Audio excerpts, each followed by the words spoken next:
Hi,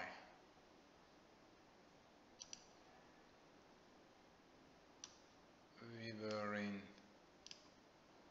S domain. We are doing analysis in S domain. We have seen how we could use serial parallel connections in the analysis in S domain, how we can use the source transformation in S domain analysis, and we examined general analysis techniques. These techniques are used to calculate all the elements current and voltages. Now we will be examining this. In this video we are going to see this frame here. This frame is about natural and forced solutions in S domain. Why we are particularly examining those solutions in S domain? The reason is this: in frequency domain we cannot calculate these natural and forced solutions.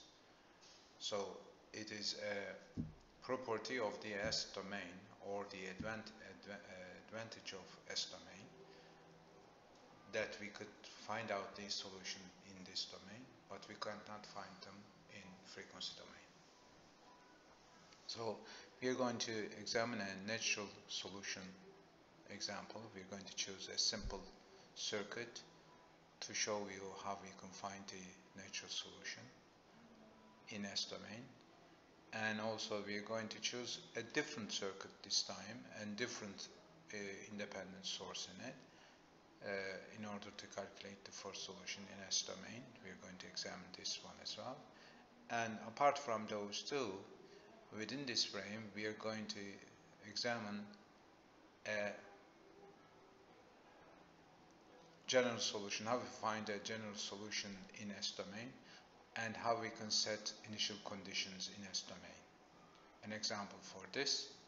And the last one is about stability and how a system becomes unstable by using the properties of S domain will also be examined. So in order to go in details of all these examples, we've got to switch to open board now. Let's switch open board now. Open board.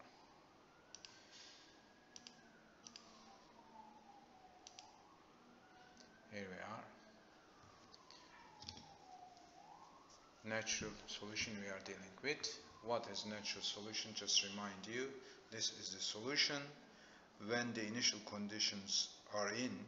That means inductor currents initial condition and capacitor initial condition exist, and there is no any other independent source. So we could consider this natural and forced solution as the resources are the independent energy resources are the independent sources and the initial conditions. If you remember, initial condition related energy is equal to this, isn't it, for a capacitor? So this is a very simple circuit. There is a capacitor and a resistor, and there is no independent source in here, and there is an initial condition for the capacitor here. Because of that initial condition V0, the initial energy is this. So this is a constant, isn't it? V0 is a constant. C is the element parameter.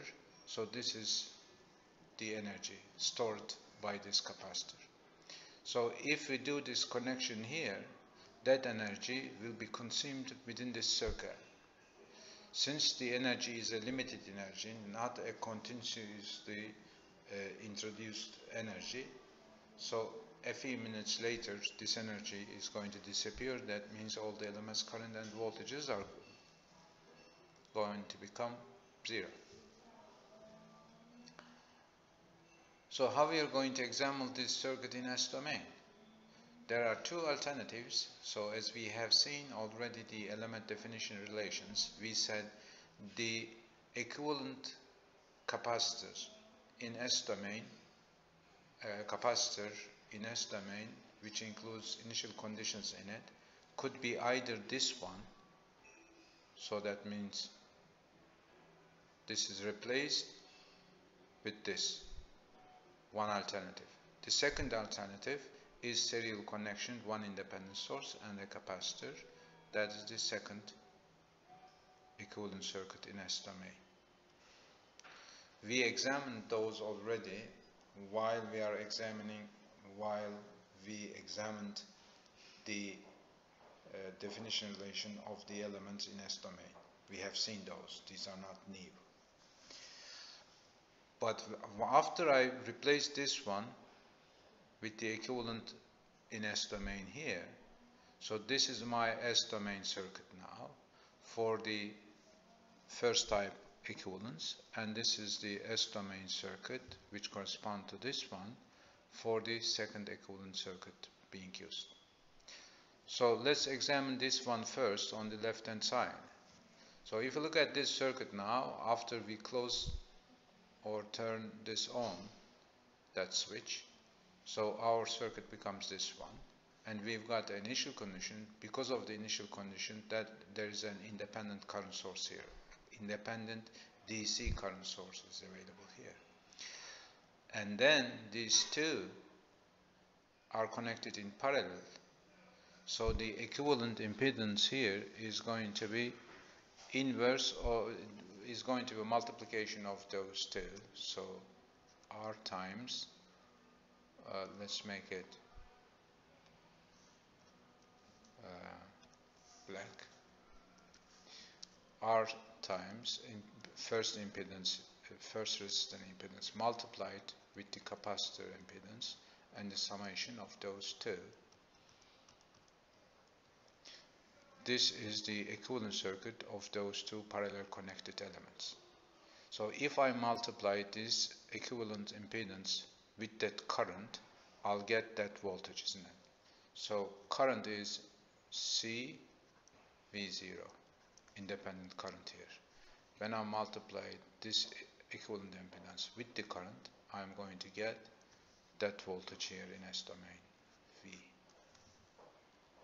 So if we do these operations, so RC is going to be here. If I move that SC to downwards, so it's going to be V equal RC V0 RCS plus 1, isn't it? So I move this part downwards, multiply this one, multiply this one. When you multiply this one, you get 1. So if I take this RC parenthesis, this denominator, so RC V0 RC times S1 over RC. So this RC disappears, so my V is equal V0 over S plus 1 over RC. So this is, in time domain, is equal to Vt V0 e to the power minus R1 over Ct. Yeah.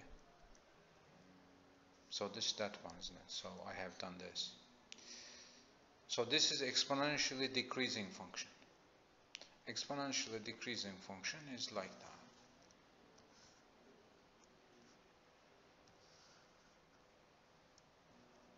So that is Vt, and that is T.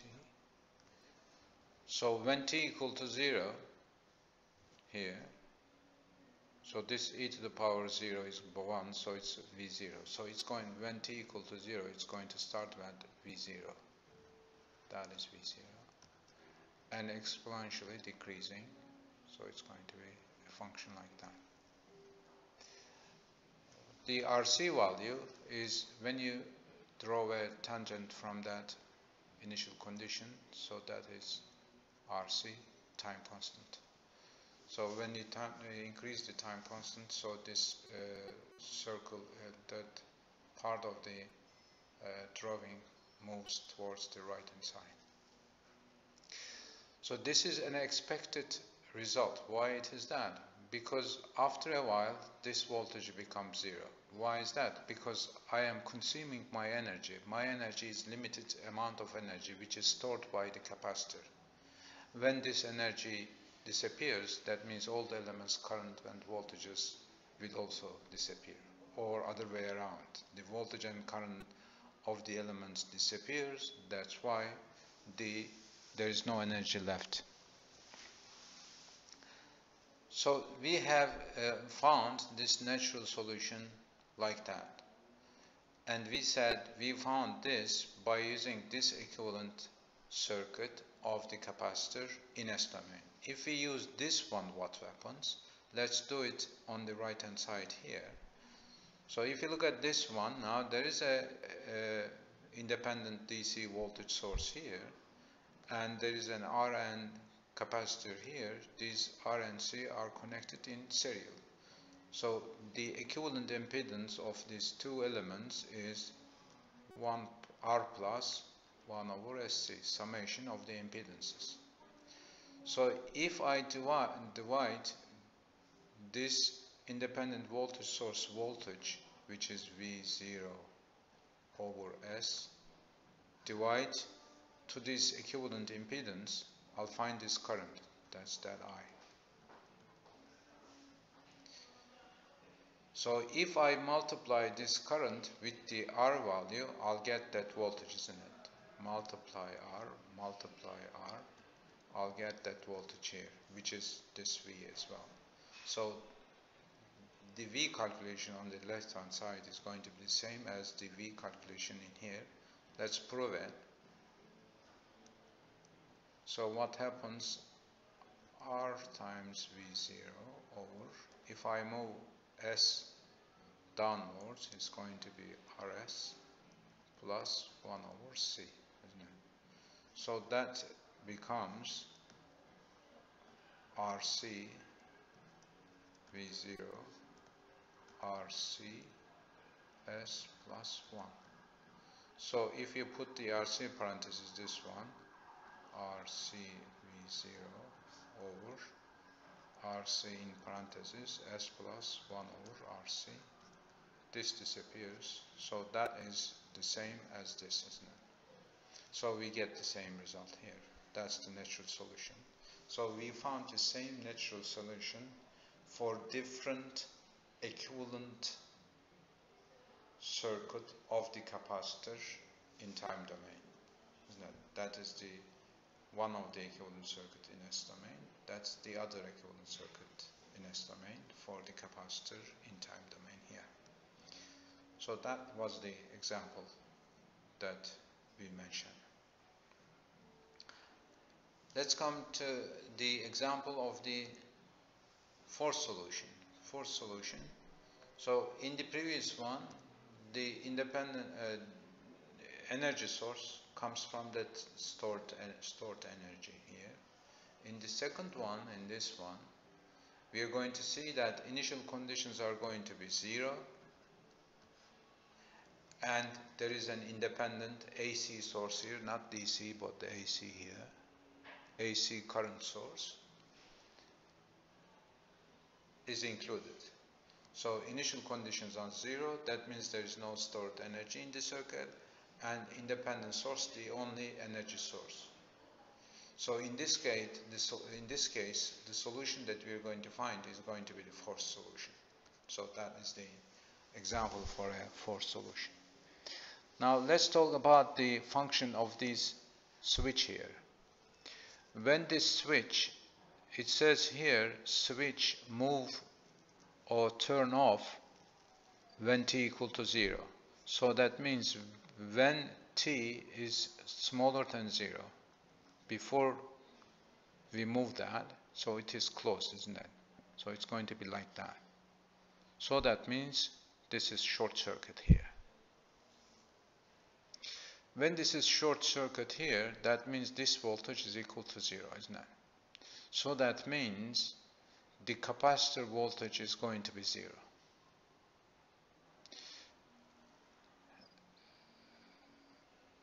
Capacitor voltage is 0.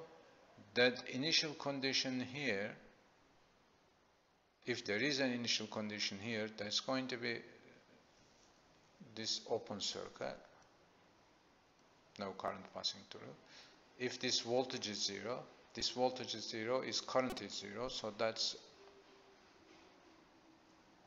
the current of the initial comes from the initial condition of the inductor is going to pass through this resistor, and this energy is going to disappear as well. So that means these initial conditions of the capacitor, that means VC0 is going to be 0, and IL0 is also going to be 0 when this is short circuited here, isn't it? Short circuited, no power going on the right hand side. So all the stored energy is going to be consumed by that resistor here, so initial conditions become 0 when this switch is on here. When you move that switch, that means when you turn it off, isn't it? So that means I'm going to clear now this. When this is open circuit, so you can consider this is not there, isn't it? So all gone. T bigger than 0, that's the case. So if you look at this circuit now, we've got 3 elements here, all of them connected in parallel. So if you add the admittances of these elements and get the inverse of it, you're going to find the equivalent impedance of those 3 elements. This equivalent impedance is this.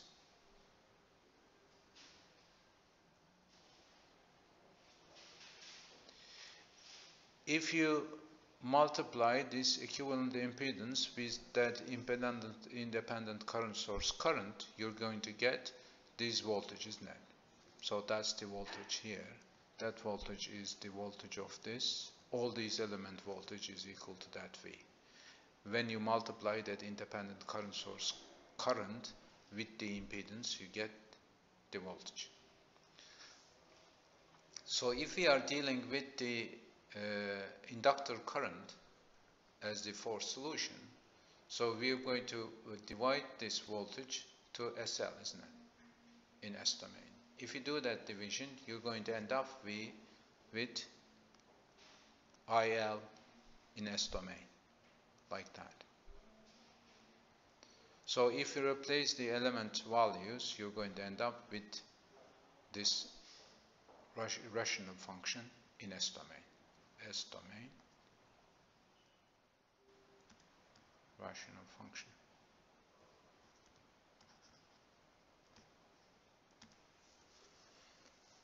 So if you find the roots, this is the characteristic equation, and characteristic roots are those 1, 2, 3, 4. Fourth degree characteristic equation, 4 characteristic roots. So those 2 characteristic roots make a red color case, and the others, let me clear this red, make a blue, these 2. These blue ones coming from the circuit, isn't it? These blue roots are coming from this part. This part is related with this circuit, so that part, isn't it? So it is related this part, let's say. These red ones coming from this part, that means independent source. So these are coming from this. In this case, coming from this. And this characteristic roots coming from this. So if I draw these characteristic roots here, it's quite interesting. The roots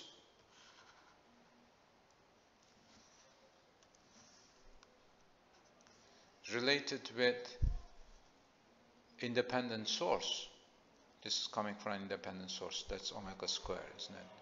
40,000. So this is the roots which is on j omega axis. J omega axis 40,000 here plus 1, and this is minus 40j. So this is j plus 40,000, and this is minus j 40,000. So these are the two roots coming from the independent source, from that. So the others are S1 and S2, make it blue. Characteristic roots are minus 32,000 plus minus J 24,000.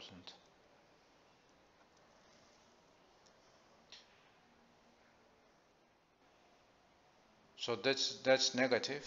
So it's going to be 32,000 somewhere here, minus 32,000 somewhere here. So this is from here to here.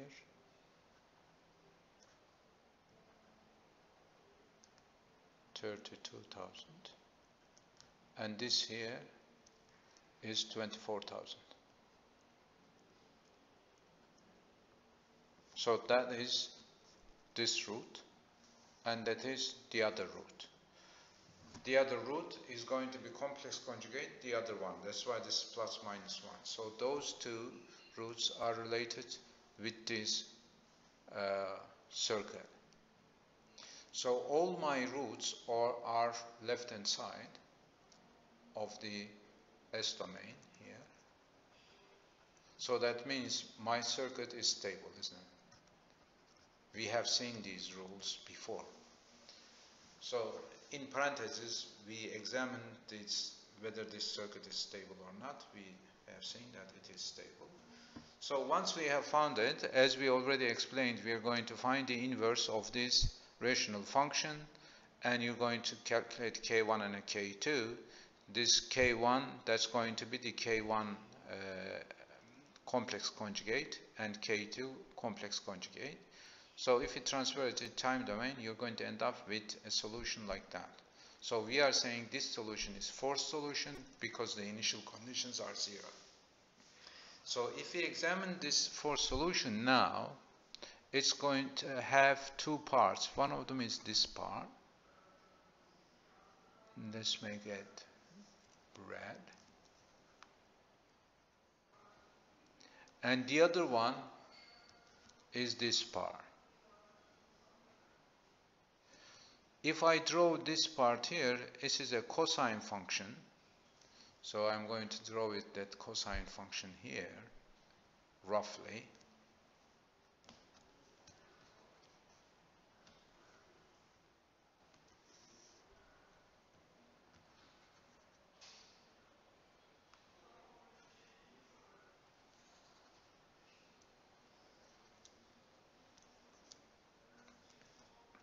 That is ILT, forced solution, part of the forced solution. The red one, make it color red, coming from this one. This is 40,000, that's omega, isn't it? That is source omega. So that means angular frequency for the source. So it is a cosine function, and it's going to be like this.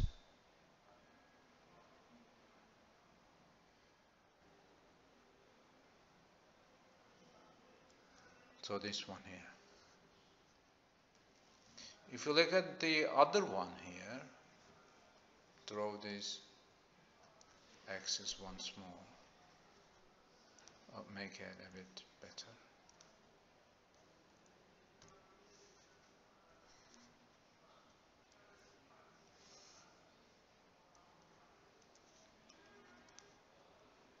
This time blue. So this is e to the power minus 32,000 times cosine function. So it's going to be decreasing cosine function. So that is this type of conclusion here.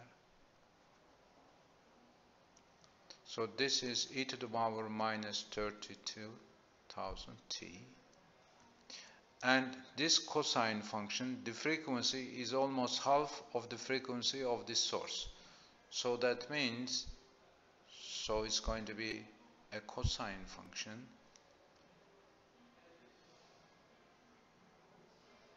frequency is almost 2 times of this. So this is now that function.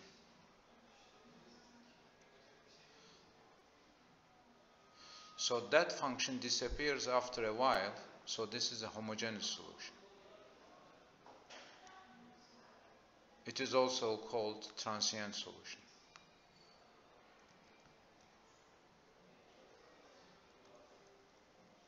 So this one, the red one here, which is this one, is particular solution.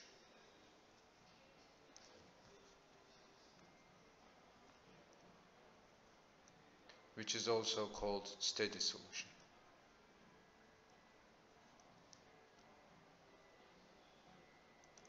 This does not disappear. This is a continuous sinusoidal function. This disappears because of that coefficient here, because of this coefficient here. This disappears. So is this the expected solution? Yes, it is expected solutions, because I know the particular solution is a function which is in the form of independent source. Independent source is this. So it is a sinusoidal function here. And this part disappears part. So why there are two different frequency sinusoidal functions in here? This frequency comes from the source, as I said, in the particular solution. The homogeneous solution frequency comes from this, which is the imaginary part of my complex root, isn't it? So this comes from, so this is related now. Let's make it blue. That frequency is related with this frequency.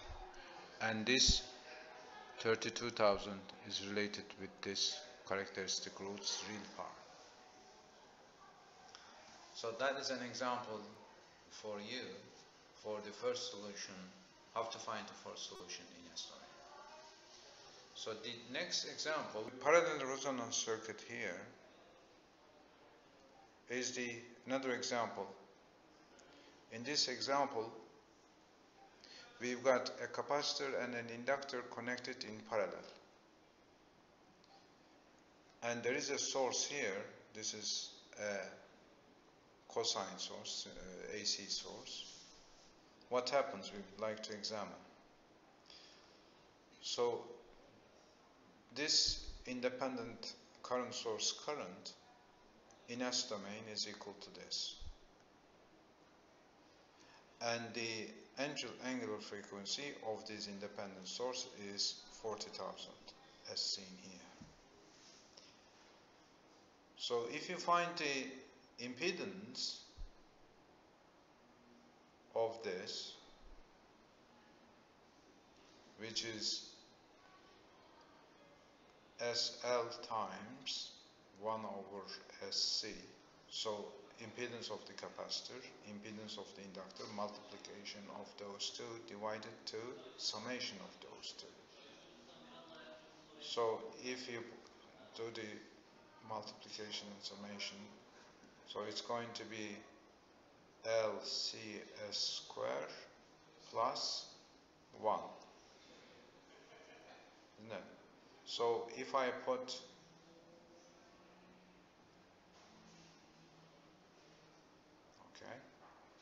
LC parenthesis, if I take this in the LC parenthesis, SL LC S square plus 1 over LC. So this gone, So S over C over S squared plus 1 over LC.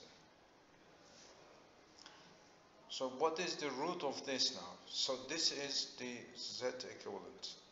Z equivalent is this. Equivalent of those two. Z equivalent.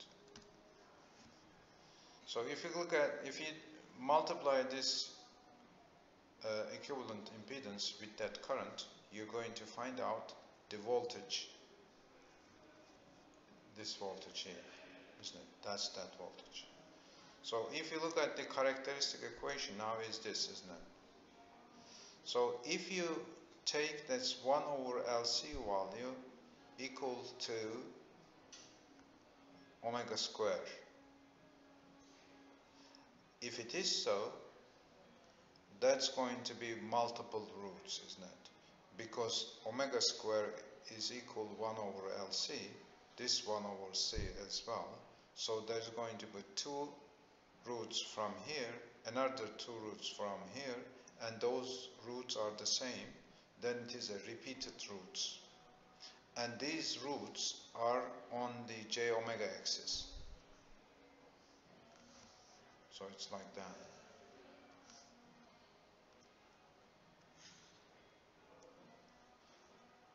J omega axis. And they are repeated. Let me make it.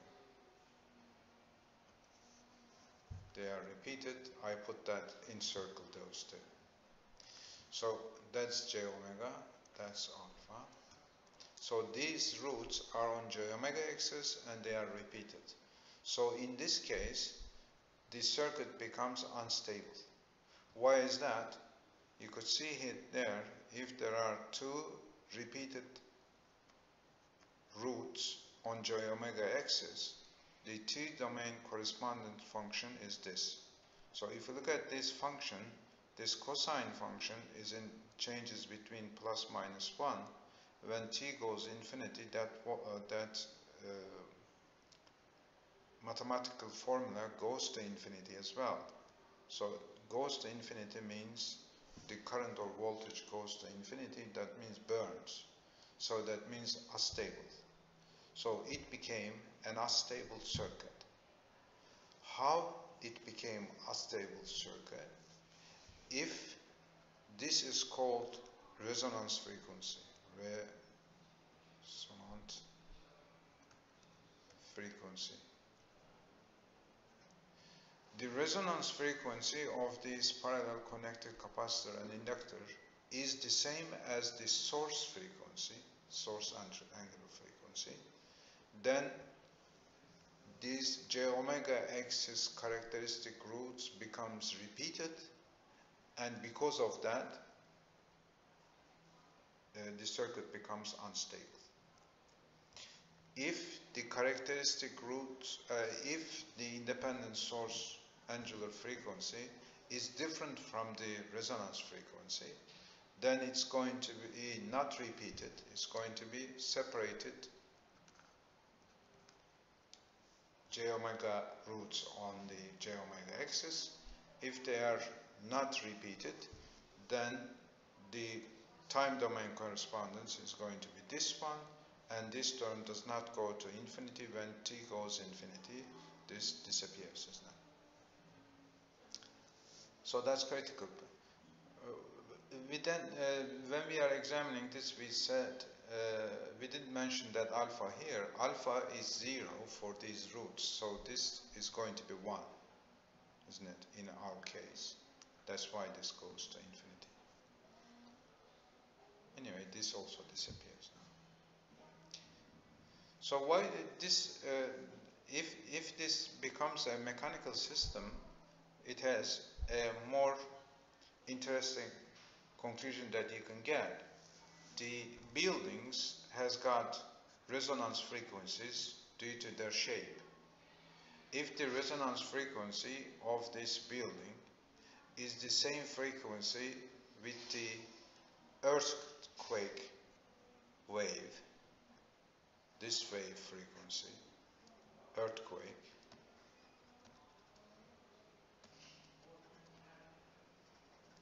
quake frequency, field frequency is the same as this resonance frequency of the building, so that building collapse, that means becomes unstable.